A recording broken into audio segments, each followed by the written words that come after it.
The skinny wrist mistake, biomechanics. You have been told that small wrists are a curse. You look at that bone, you see how thin it is, and you think, I'm a hard gainer. I'll never look truly big. Here is the truth. A small wrist is not a curse. It is an optical multiplier. Think about a sledgehammer. The handle is thin. The head is massive. That contrast is exactly what makes it look heavy and what makes it look dangerous. If you have thick wrists, you need massive 20 inches arms just to look average. But if you have skinny wrists, you possess a rare advantage. You don't need to add 5 in of mass. You just need to build the taper. And the taper lives right here in the forearm, not the wrist. This works because when someone looks at your arm, their eye follows a simple path. Shoulder to bicep to forearm to wrist. If that line is straight, you look fragile. Change that final segment and the arm looks solid. It's called the Popeye effect. And to create this structure, we need to build 2 things, size and detail, using 3 visual zones.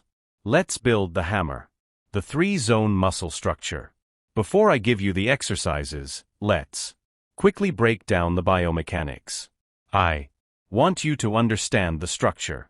The forearm is messy. It has over 20 muscles tangling together.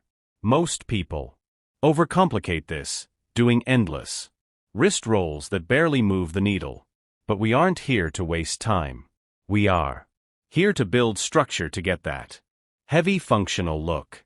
We only care about the 3 visual zones that actually matter. The top for width, the underside for thickness, and the texture for vascularity. When you build these 3, you don't just look stronger. You actually possess a vice grip that matches the size. For each zone, I will give you the single best dumbbell and calisthenics movements. Pick 1 exercise per zone and you're done. Let's start with the width. I break down muscle biomechanics so you know what actually matters. Comment below what you want next. Zone 1, width and the brachioradialis. First, we build the mountain peak. This is the brachioradialis. If you look at your arm from the front, this is the slope that connects your elbow to your wrist. If this is flat, your arm looks like a stick. To grow this, we need to lift with a vertical grip. For calisthenics, we are going to use the towel pull-up. Throw a towel over the bar. Grab both ends tight. Now perform pull-ups. Or if you aren't strong enough yet, just hang and pull halfway up. Because the grip is vertical and the towel is unstable, your brachialis has to fire at 100% capacity just to keep you from shaking. If you have weights, do the thumbless reverse curl. Most people wrap their thumb.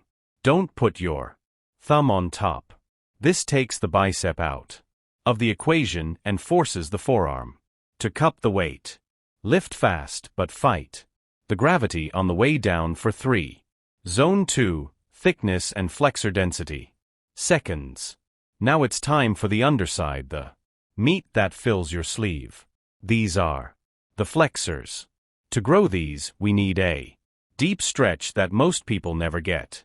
In calisthenics, we use the gymnast secret, the false grip. Instead of hanging from your fingers, I want you to curl your entire wrist over the bar. Now, hang with your arm straight. You are supporting your entire body weight purely on your forearm flexors. It is brutal but effective. If you have weights, the king of thickness is the behind the back wrist curl. Why behind the back? Because standing tall allows the weight to roll all the way down to your fingertips, creating a massive stretch you literally cannot get from the front. Let it roll down. Curl the fingers. Then curl the wrist. Zone 3, texture, density and vascularity. We have the size. Now we need the details. We want that dense, veinous steel. Cable look that signals dangerous grip. Strength. We get this by attacking the fingers directly.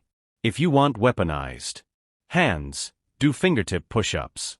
Get into a push-up position, but rise up onto your fingertips.